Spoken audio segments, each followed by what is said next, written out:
So good morning. This morning we're going to be looking at the humility of God.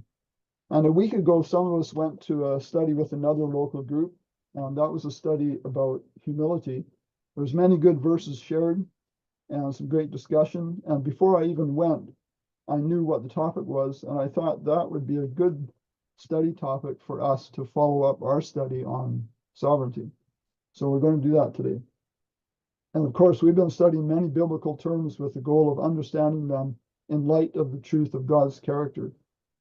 And so 2 weeks ago, we studied the sovereignty of God. So now a study of his humility fits right in. Because don't we think it must be hard to be humble when you're at the top? And God is certainly at the top. Okay. Humanly speaking, yes. Yes. So, of course, being sovereign, the boss or the highest authority in most situations is not conducive to humility. It would seem natural to think that God could become proud. There is a saying attributed to John Edward Acton, a British baron and Catholic historian, in a letter written to Bishop Mandel in 1887, in which Acton wrote, "Power tends to corrupt, and absolute power corrupts absolutely." You've probably heard that before, or some variation. Mm-hmm. Do we see any corruption in the world today among powerful people? Oh, yes. Absolutely.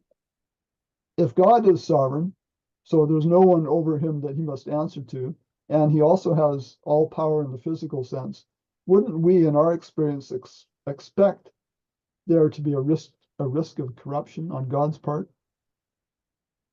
You'd almost think that could happen. I think so, except God can't be corrupt. Okay, because why would that happen? Not in his character to be God is love. Because he's love, yeah. Okay, so God has the attribute, he has many attributes, but the primary feature of his character is other-centered love, isn't it? Yeah. And also there's no higher position God could attain to or struggle to reach, right? He's already at the top. So there's no point in being corrupt, because most people who want more power. That's why they're corrupt because they're after more power or more money or something. something. But he owns everything, and yeah. And he has all power. He has all power, so he doesn't need to be corrupt. So when we did the study a week ago, we started with this verse. He hath showed thee, O man, what is good. What doth the Lord require of thee, but to do justly, to love mercy, and to walk humbly with thy God? Okay, so there's many good verses were shared in that study, showing us the need for humility, and we were reminded of the need for that quality in our lives. So to walk, it says to walk humbly. To walk has as a figurative meaning one's manner of life or conduct.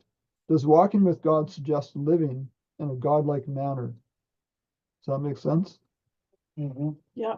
There's a scripture that says we ought to walk as Jesus walked or something. Okay, yeah, I should have. That is. I should put that in here. One of the Johns or Peter. It's near. I'll add that later. Mm-hmm. Okay, Genesis 5:22, Evans. And Enoch walked with God, and he begat Methuselah 300 years, and begat sons and daughters. Thank you. And then Genesis 6:9, Judy. This is the genealogy of Noah. Noah was a just man, perfect in his generations. Noah walked with God. Okay, so there's two people, and there may be others, of whom it is said they walked with God. So there's the suggestion there of walking with God in humbleness, in the sense of walking or behaving or living as God does. Both God and Enoch or Noah were acting in a similar manner. So how do we walk with God in humility? How do we achieve humility? Actually, we're told, let's see what Colossians 3:12 says. Michael. Put on, therefore, as the elect of God, holy and beloved, bowels of mercy, kindness, humbleness of mind, meekness, and long-suffering. Okay. Achieving a goal often involves measuring progress to assess the best way to get there. And many would do that by comparison. And here's a verse about comparison that's interesting, Paul. Yeah, like this. For we dare not class ourselves or compare ourselves with those who commend themselves. But they, measuring themselves by themselves and comparing themselves among themselves, are not wise. Okay, so that's not a good way to do it.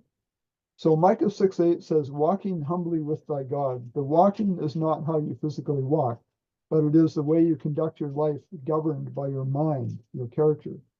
Isn't humbleness a quality of the heart, which is really the mind? Mhm. But then we have a problem because look at what Jeremiah 17:9 says. Dorothy? The heart is deceitful above all things and desperately wicked. Who can know it? Okay, thank you. Yes. And then Jeremiah 13:23. Evans, can you read Jeremiah 13:23? May ye also do good that are accustomed to do evil. Okay, God says to walk humbly, but that apparently is not in our hearts to do, at least not enough. And we can't change it on our own. So what is the solution? It's suggested here in Ezekiel 36:26. I will give you a new heart and put a new spirit within you. I will take the heart of stone out of your flesh and give you a heart of flesh. Okay, so how does he do that? How does he give you a heart of flesh and make or keep you humble? Well, the next verse tells you somewhat. I will put my spirit within you. That's how. Okay. But is putting his spirit within us just kind of reprogramming us, say? Flipping the switch from proud to humble? I think in a way.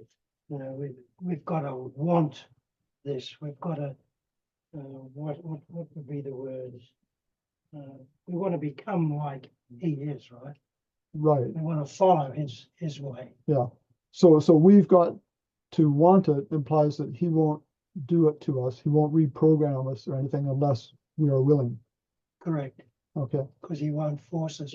Right. That's the point we want to get. If he starts fiddling very much with the software in your brain, pretty soon you are no longer you. Okay. You have to make the decisions. Mhm. And actually, how he does it is well laid out in this verse, 2 Corinthians 3:18, Michael. But we all with open face, beholding as in a glass the glory of the Lord, are changed into the same image from glory to glory, even as by the Spirit of the Lord. Okay, so we need to look at examples of God's humility.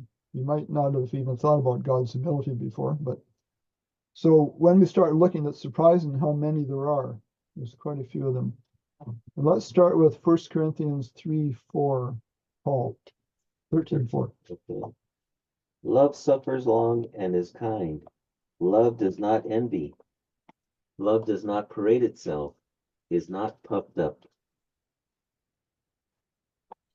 Okay, and now let's read it from the New International Version. Dorothy. Love is patient, love is kindness. It does not envy, it does not boast, it is not proud. Okay, Yeah. so if it's not proud, then it's humble, right? It's humble, yes. So there are verses saying he is humble, although we want to see humble in action, not just words. Okay, we're told not just to talk the talk, but also to walk the walk. And the question is, does God do the same? So it helps me to know that God himself is humble. So let's look at that. Was Jesus humble? Zechariah 9:9, Evans. Oh, rejoice, O daughters of Zion, shout, O daughter of Jerusalem. Behold, the King cometh unto thee. He is just and having salvation, lowly, and reading upon an ash and upon a colt the fall of an ash. Okay, thank you. And I put here the this word lowly. I've got the definition. There's a few different humble or lowly. Okay, let's look then at Matthew 11:29. Judy. Take my yoke upon you and learn from me, for I am gentle and lowly in heart, and you will find rest for your souls. Okay, so in that case, the lowly is tapinos, maybe. And I put the definition for the word here, lowly in spirit or humble is one of the definitions there. Okay, let's go to Philippians 2:5-8, Michael. Okay. Let this mind be in you, which was also in Christ Jesus, who, being in the form of God, thought it not robbery to be equal with God, but made himself of no reputation, and took upon him the form of a servant, and was made in the likeness of men. Verse 8 as well. Yes. And being found in fashion as a man, he humbled himself and became obedient unto death, even the death of the cross.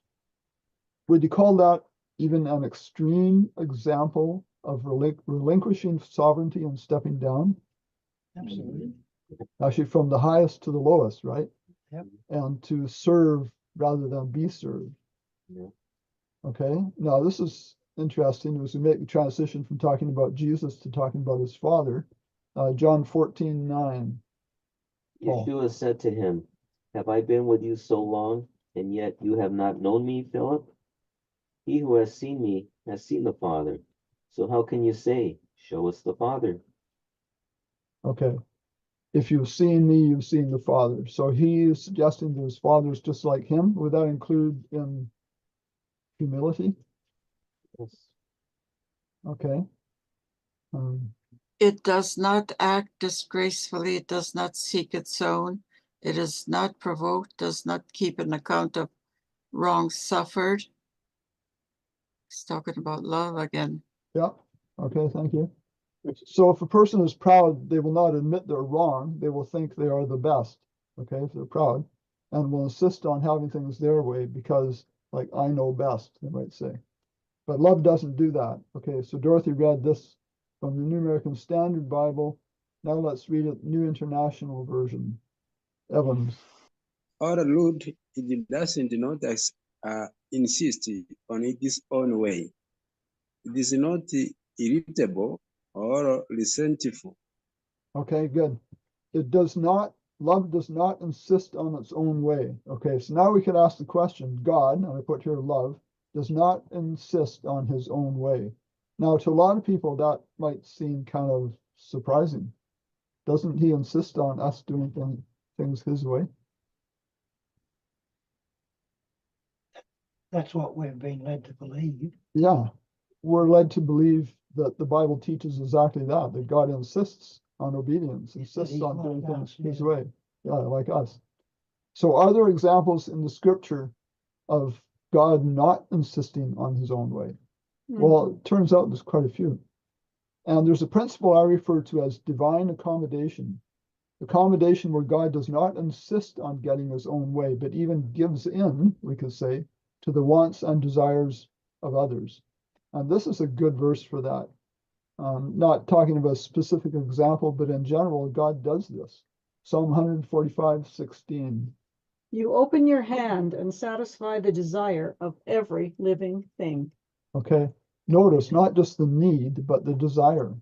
Okay, and I put here a definition of accommodation: the act of accommodating, adjustment of differences, anything that supplies a need, want, favor, convenience, etc. Okay, so let's look at some divine accommodation examples. And we're looking for examples, this is mainly Old Testament, where God gave Israel what they wanted, even though it was not what he wanted. Okay, he did not insist on his own way, but he gave them what he wanted. And I would say that is evidence of God's humility. And the first example, and it's a very good one, is granting Israel a king. So let's read 1 Samuel 8:4-6. Michael. Then all the elders of Israel gathered themselves together and came to Samuel unto Ramah, and said unto him, Behold, thou art old, and thy sons walk not in thy ways. Now make us a king to judge us like all the nations. But the thing displeased Samuel when they said, Give us a king to judge us. And Samuel prayed unto the Lord. Yeah, the thing displeased Samuel. So that indicates he saw there was a problem. Okay. Yikes, they're asking for a king, and God is their king. So he went to God to say what was going on. And we read that in verses 7 to 9. Paul. And the Lord said to Samuel, heed the voice of the people in all that they say to you. For they have not rejected you, but they have rejected me, that I should not reign over them, according to all the works which they have done since the day that I brought them up out of Egypt, even to this day, with which they have forsaken me and served other gods. So they are doing to you also. Now therefore heed their voice. However, you shall solemnly forewarn them, and show them the behavior of the king who will reign over them. Okay, so God said to grant them their request. We call that an accommodation, even though it was not the best for them. And he told Samuel to explain to them why it was not a good idea. And Samuel did that, and we see that in verses 10 to 17. Dorothy, 1 Samuel 8, 10 to 17, please. And Samuel told all the words of the Lord unto the people that asked of him a king.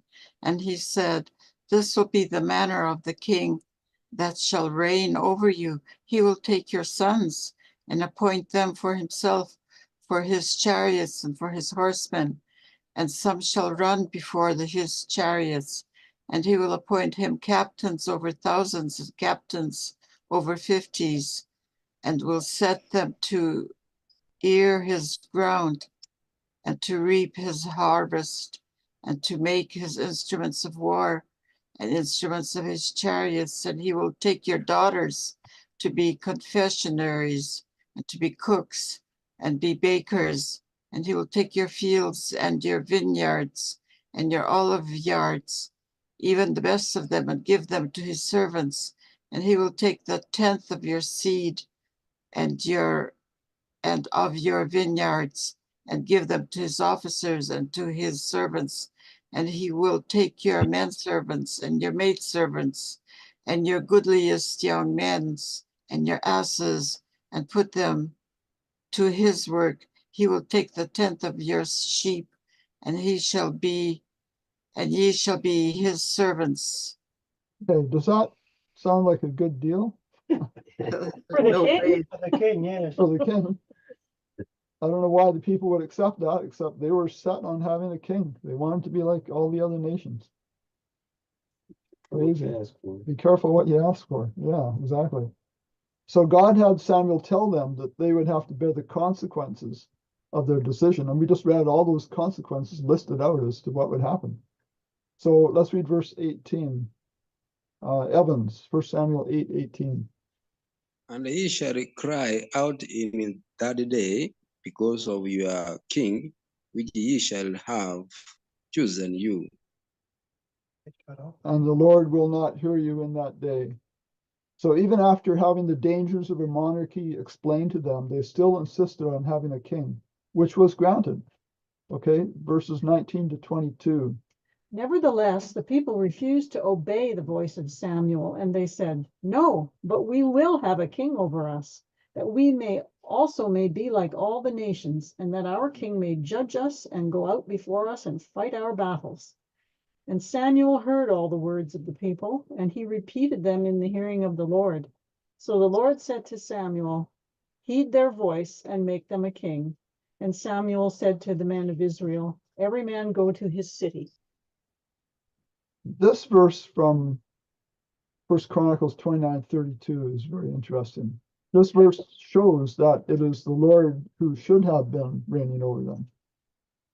Okay, then Solomon sat on the throne of the Lord as king instead of David, his father, and prospered, and all Israel obeyed him.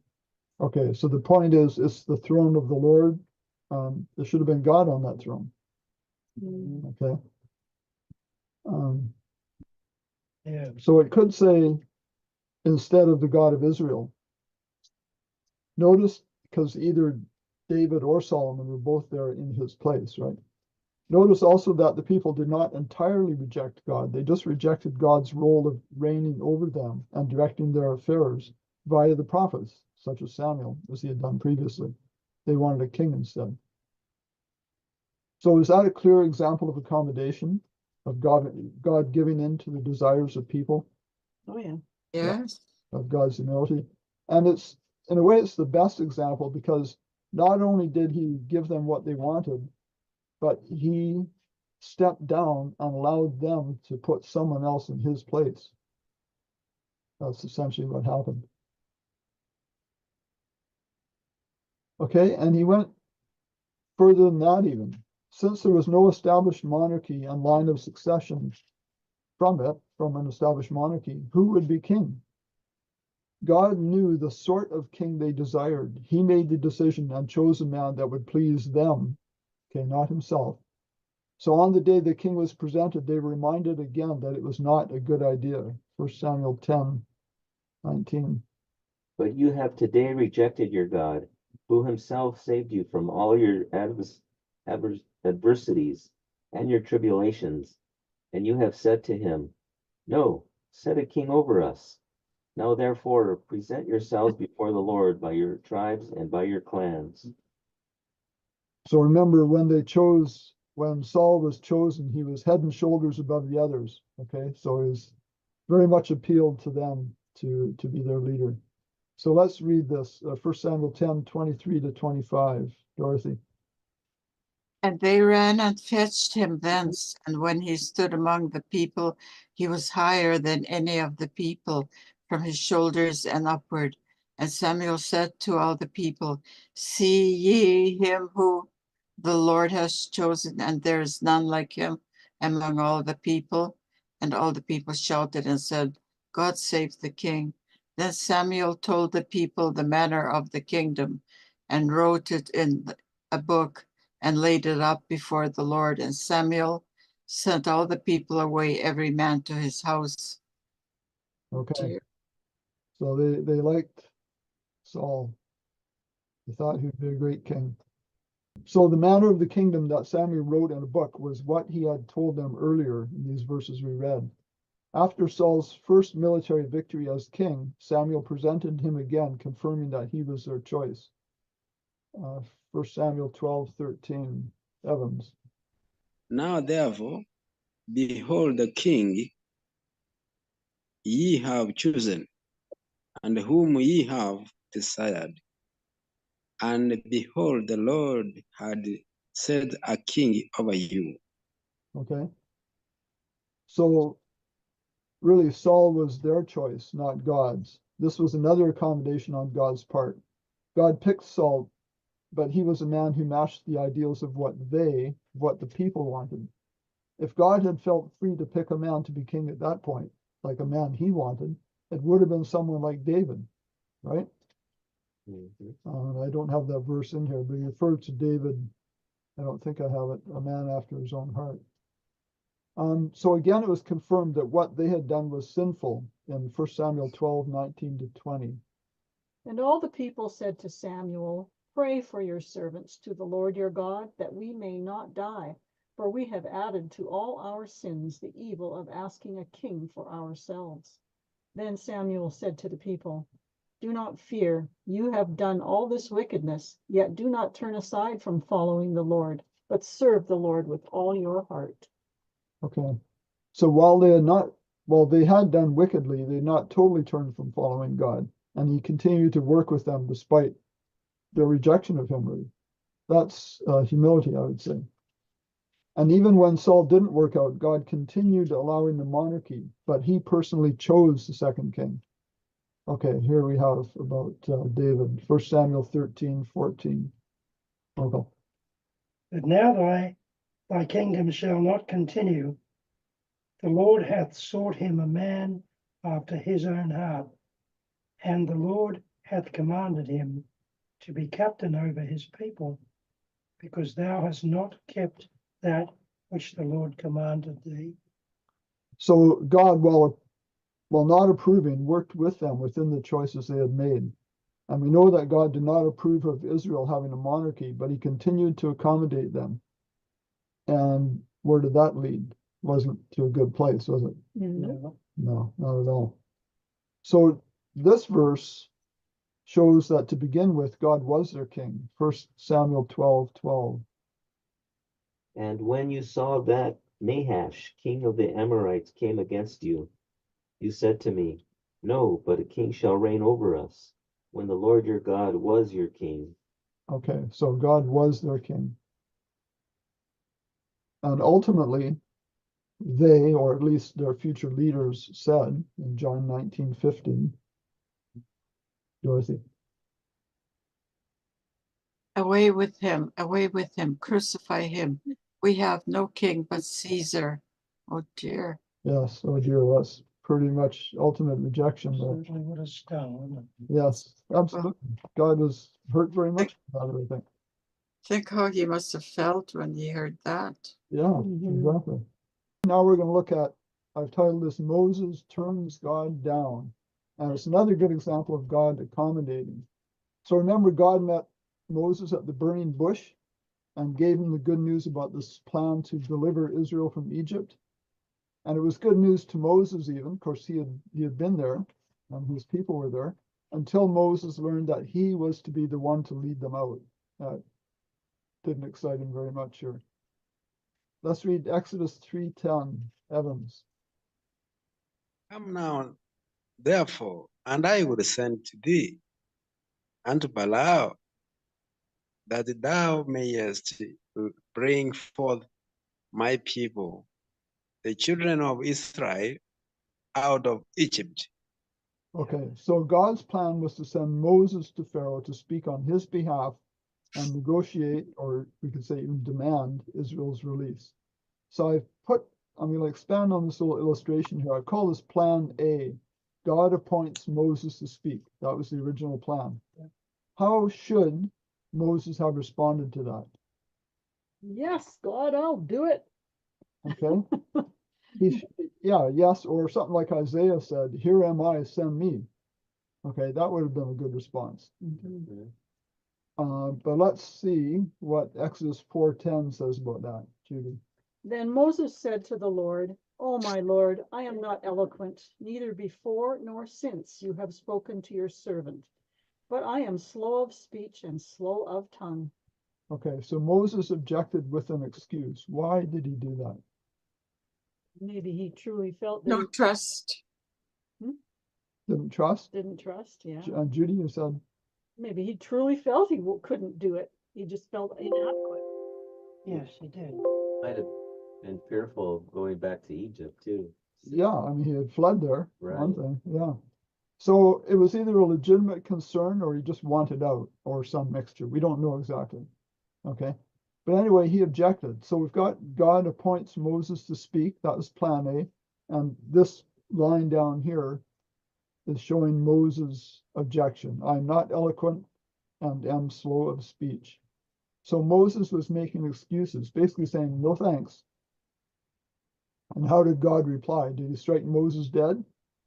No. Basically, God accommodated Moses' concern and proposed a plan B, a workaround for the problem, for Moses' concern.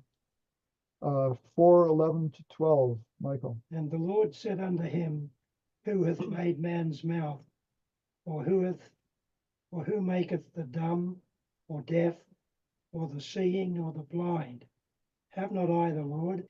Now therefore go, and I will be with thy mouth, and teach thee what thou shalt say. Okay. So expanding on this diagram, we've got Moses' objection and God proposes a solution. Okay, I will teach thee what to say. So we can call that plan B. So God was saying, okay, I will accommodate your concerns. Yep. That should have taken care of Moses' concern. I mean, what better teacher could one have, of what to say or how to speak? But how did Moses respond to that? Exodus 4:13. But he said, oh my Lord, please send by the hand of whomever else you may send. Not me. We've got plan B, and now we've got Moses objecting again. Please send someone else. And here's some other versions for verse 13. Let's read them off the screen because there are different versions here. English Standard Version.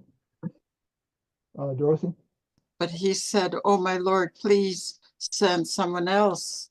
Okay, and then the next one, Evans, if you can read that, but Moses. But Moses again pleaded, Lord, please, I send anyone else. Okay, so you can almost hear Moses in desperation, essentially, no thanks, send someone else. I don't want to do it. So what was God's response? I think Moses was hearing for nothing, but he was a stammerer, maybe. That's why he was saying that, may you send someone else? Because I'm not speaking well. Yes.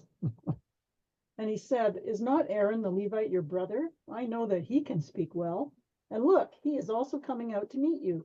When he sees you, he will be glad in his heart. Now you shall speak to him and put the words in his mouth.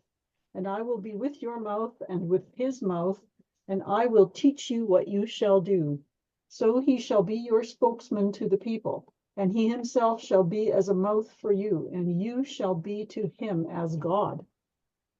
Okay, does that sound conciliatory? We could use that word on God's part.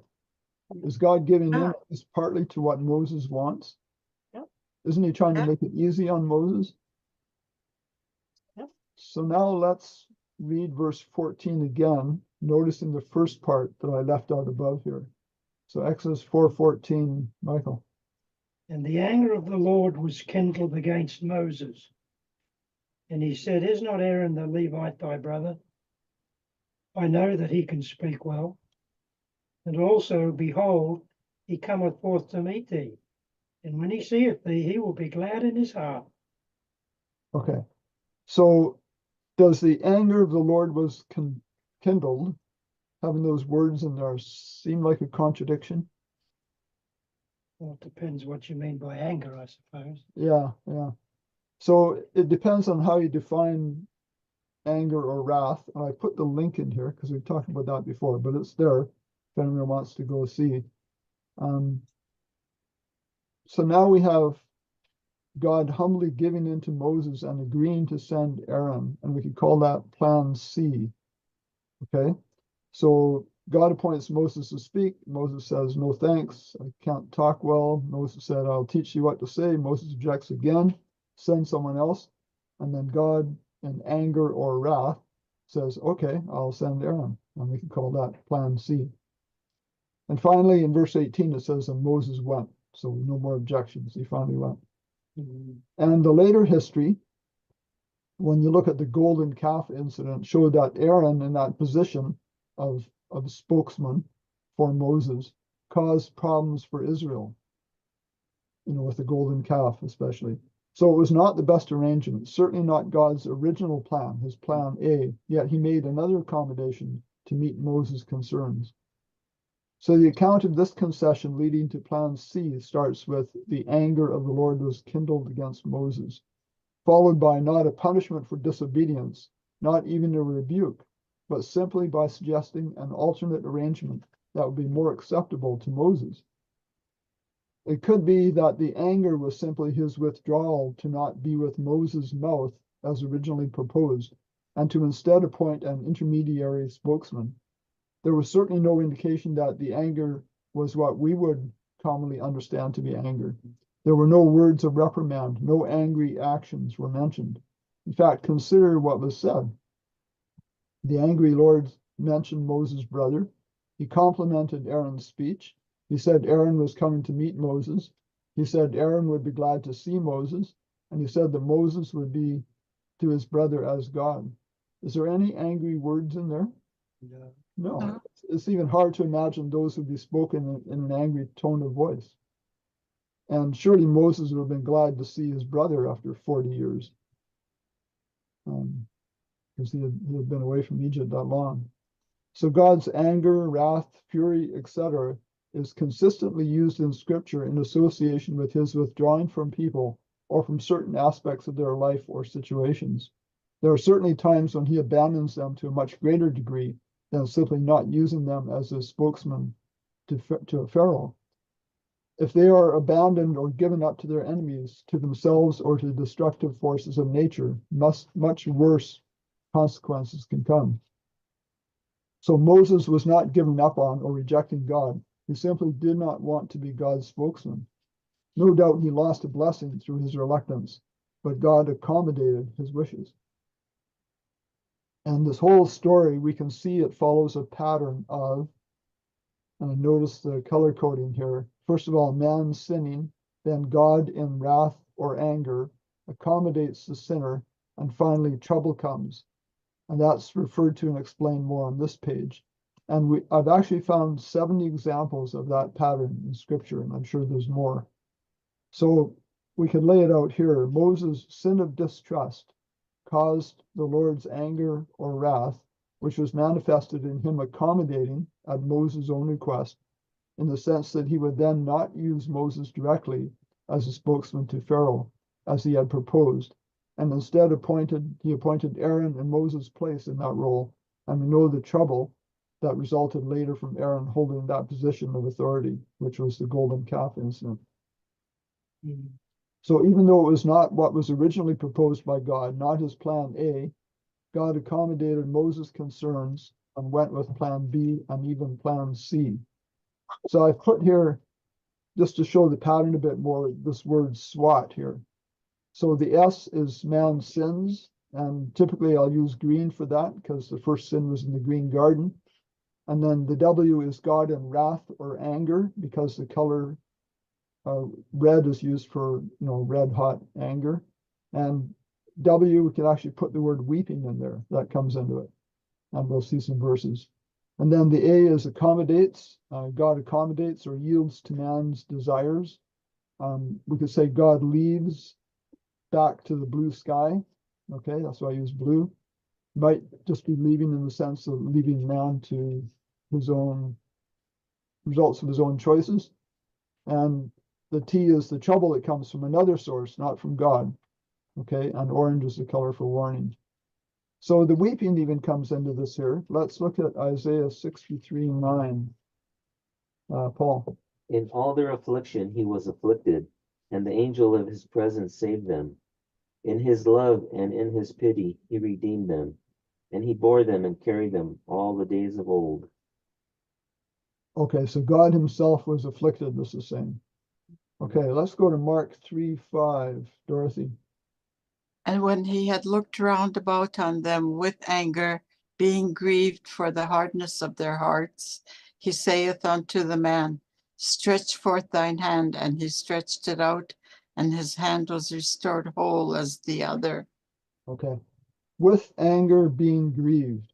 So in a sense, the being grieved is defining or describing the anger. Yeah. Luke 19:41. Evans. And when he was come near, he beheld the city and wept over it. Okay, thank you. So the main points of the story as far as God's humility goes is basically God said to Moses, go give this message to Pharaoh. Moses said no. And God said, okay, have it your way. I've put a little diagram here to kind of show how this works. This little man here is within this blue hedge of God's law. It's God's law of protection. And often what happens is man breaks out of the hedge. He desires to go after sin. Okay, so he steps outside of God's law. And the question when he does that is, does God honor free will? And we've got two choices, either yes or no. If God did not honor free will, then God would basically be putting man all the time back into this enclosure.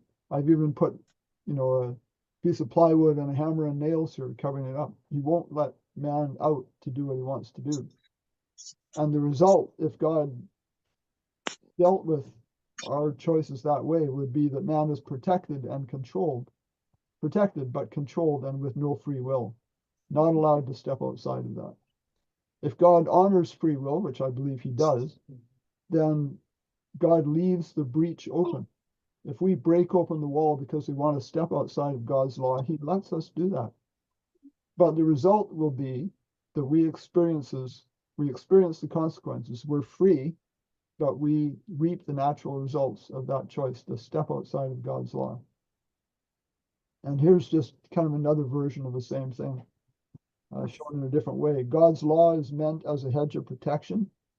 Wanting what is out there, we sin, causing breaches in the hedge. Okay, so it's breaking this open. That gives Satan access to tempt and harass us.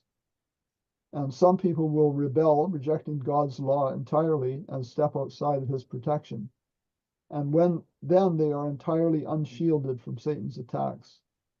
Okay, but thank God we can turn to him in trust, and he will restore that hedge again and protect us. Okay. Yeah, you don't want to end up in this situation. Okay, stay within God's law and you'll be safe. Okay, now we're going to look at another principle, another example of accommodation. That is where God gave them quail.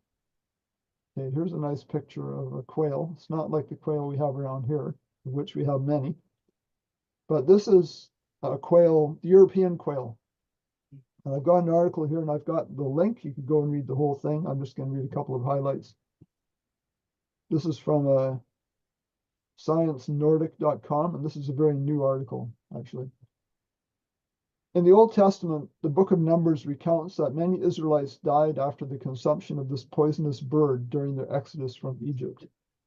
The first sentence just identifies the exact species and talks about their tissue or the presence of poison in their flesh. Interestingly, quails are poisonous only during migration, and more specifically, while they are flying certain routes. Okay? Now, the rest of this doesn't correspond exactly, but it's pretty close, and it suggests the possibility that what could have happened was these quail were migrating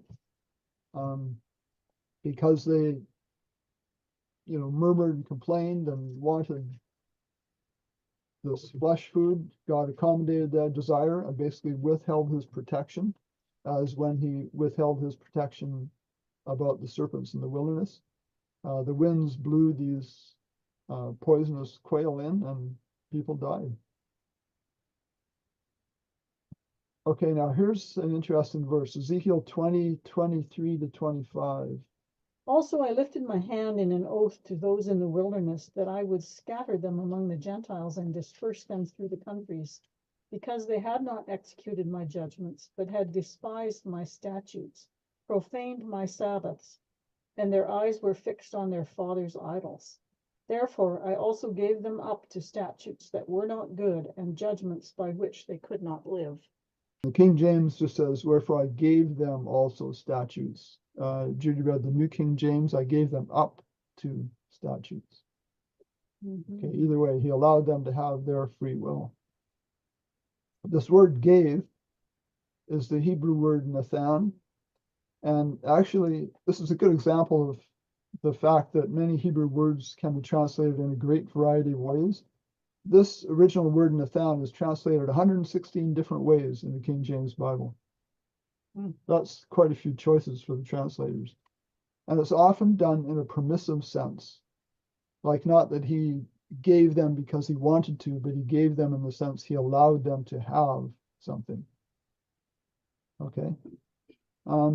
Okay, let's look at this. This is another accommodation. God allowing the Israelites to go the route of warfare. Okay, not his original plan again. So when the Israelites left Egypt, they did not have weapons of war, nor were they trained or in any way prepared for conflict. It was not God's intent that they should even see war. Okay, and I don't have it in here, but remember he said that he would drive the Canaanites out. That he would take care of that for them. So Exodus 13:17, Michael. And it came to pass, when Pharaoh had let the people go, that God let them not through the way of the land of the Philistines, although that was near.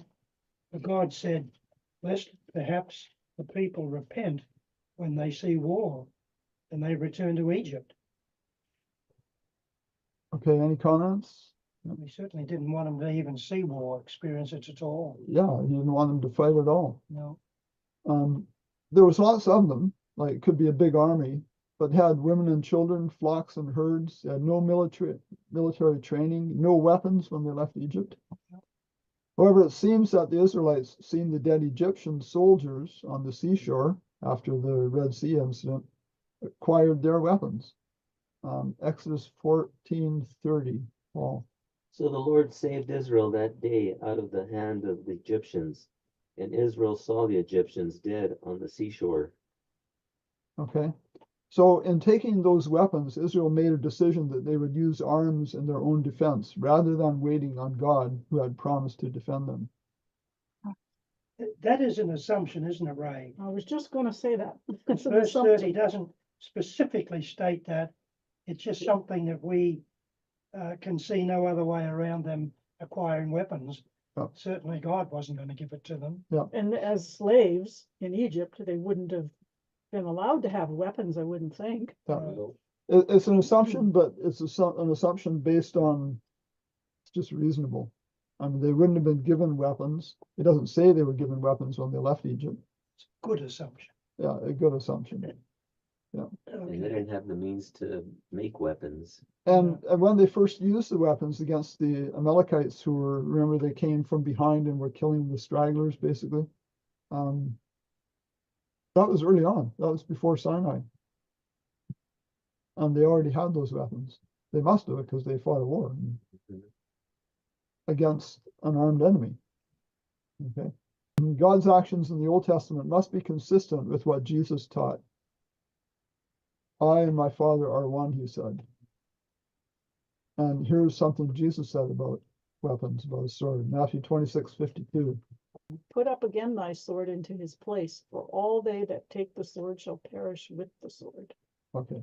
So can you see that this is another example, Israelites choosing warfare and how God dealt with it? Another example of accommodation on God's part, which reflects his humility, right?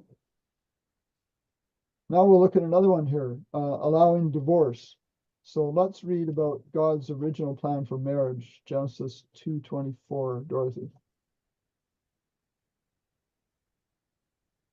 Therefore shall a man leave his father and his mother, and shall cleave unto his wife, and they shall be one flesh.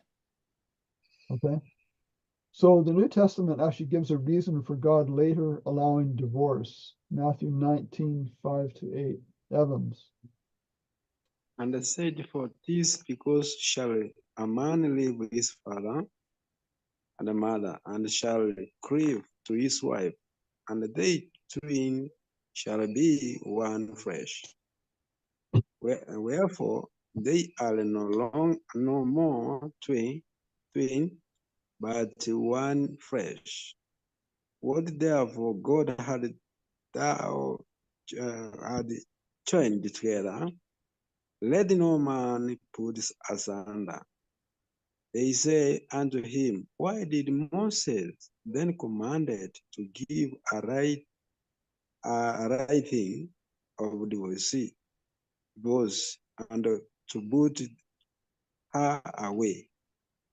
He said unto them, Moses, because of the hardness of your hearts, suffered you to put away your wives. But from the beginning, it was not so. Okay, so Deuteronomy, book of Deuteronomy includes this allowance in the statutes and judgments related by Moses, the allowance to do this here. Deuteronomy 24 and verse 1. When a man takes a wife and marries her, and it happens that she finds no favor in his eyes because he has found some uncleanness in her, and he writes her a certificate of divorce, puts it in her hand, and sends her out of his house. So where it says gave statutes that were not good, would this be an example of one allowing divorce? Yes, absolutely. Yeah, I would Okay. think so. But it was God accommodating their situation, basically. And before this was given, Moses saying, let him write her a bill of divorce. That was kind of like an honorable discharge, you can almost say. Because before that, a man who wasn't happy with his wife would just basically boot her out the door. And she had no rights, nothing. And this kind of gave more rights and more legitimacy to her position, I guess. Okay, and there's other examples. We won't go through them, but he allowed slavery. That's not within God's ideal. He allowed polygamy. Remember, many of the patriarchs, even Abraham and in that era, were polygamous. He allowed capital punishment. Okay, God doesn't want to see death, but it was necessary, in a sense, to maintain order. He gave us governments, etc. Sacrifices. Yeah, a couple of other examples I put there. We won't go through. So let's look at this question. Is God really humble? I mean, we've seen a few examples that suggest that, but aren't there passages that sound kind of prideful on God's part? We'll look at a few. I didn't get much time on this. We could probably think of other ones, quite a few of them actually, but it needs to be understood in the right way. Let's consider this phrase, the Lion of the tribe of Judah.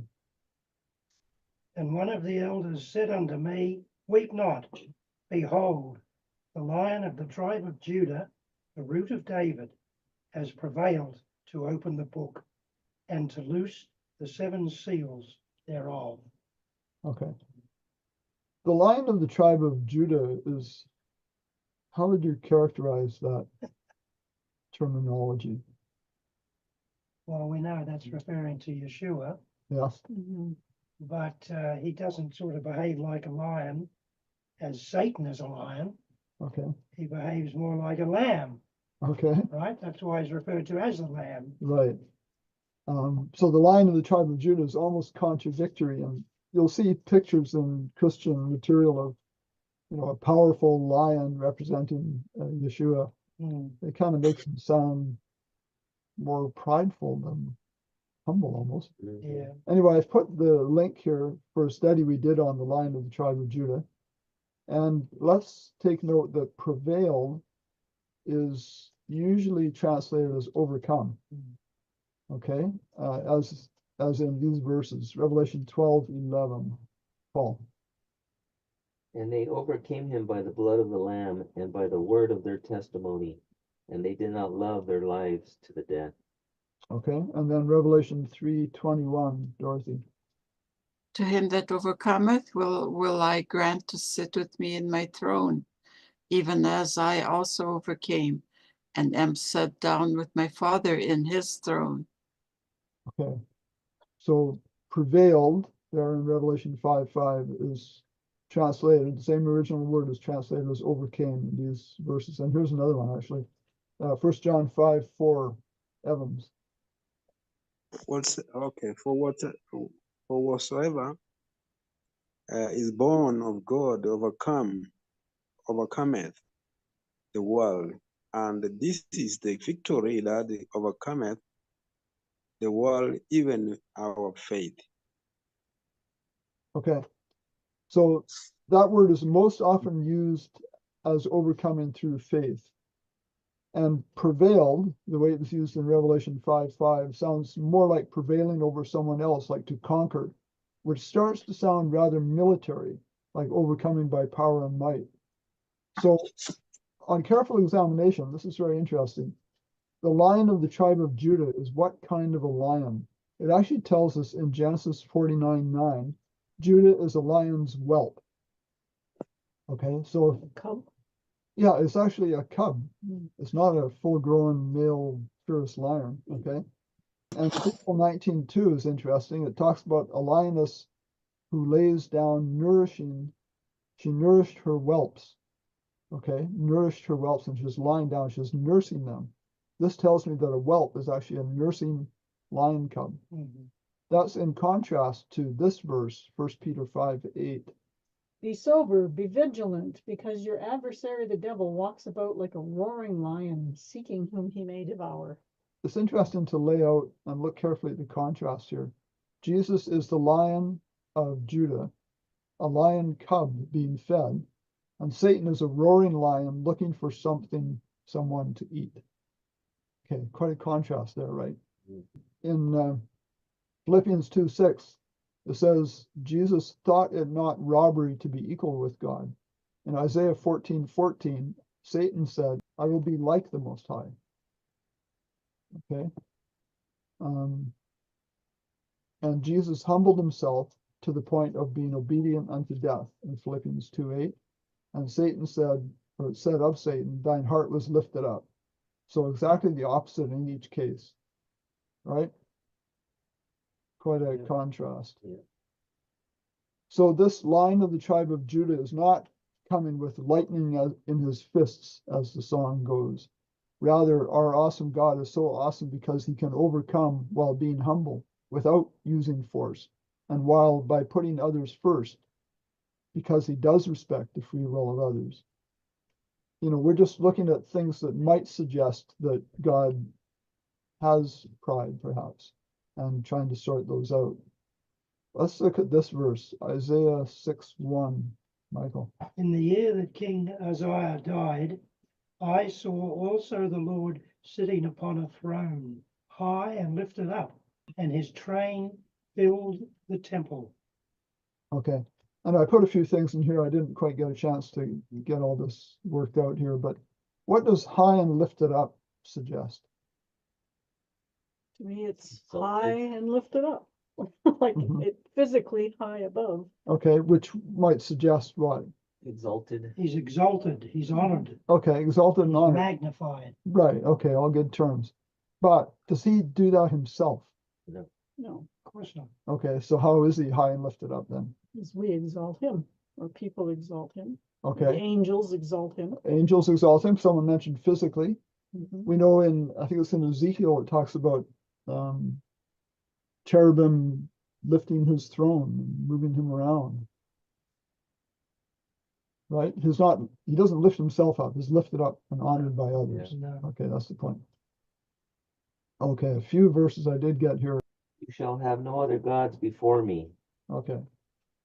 So that's basically doing away with the competition almost. Mhm. But there's got to be a reason he says that other than pride, if God is actually humble. Okay, let's read Isaiah 46:9. Remember the former things of old, for I am God and there is none else. I am God and there is none like me. Okay. So why does God say things like that? And like I say, we could probably find other verses. It sounds kind of like exalting self, but what's God's motive for saying things like that? Just don't mess with me. Oh, okay, the way you said it, Dorothy. Don't mess with me or else. No, not where else. Just don't mess with me. I've got the power, and he has. Okay, that's still sounding kind of. Okay, what's another way of thinking of that? Well, he knows that his way is the best way for the people that he created. If they follow other gods, that's not a good thing, because they demand, human sacrifices and horrible other things too, but he doesn't do that. Right. Any suggestions of like follow me, don't go after others? It's not because God is proud or he wants the glory or anything, but it's for the good of his people. Yeah, he wants to maintain us to have life. Yeah. His way is life, right? And he knows because he created us. And if we don't follow him, all the other gods, small g, because there's only one big God, Yeah. are idols, and they lead to death. So life and death. Okay. So it's totally for the good of his people. And actually that verse would be good in here. I desire, however it goes, that thou might have life and have it more abundantly. Yeah. They can only have that abundant good life by following him. Those Because- idols are demons. Yeah, you're going to get in big trouble following them. And he says a few things about pride, or a few things are said here, like Proverbs 8:13. Evans, Proverbs 8:13.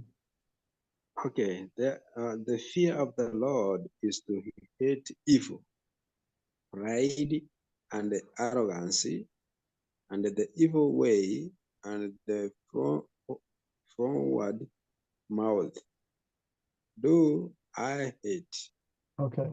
He hates things like that, including, and maybe especially pride, is first on the list, because why?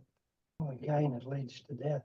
Okay, it's going to lead to death potentially among his people. Yeah, it's sin. Okay, Proverbs 6:16-17. These 6 things the Lord hates. Yes, 7 are an abomination to him.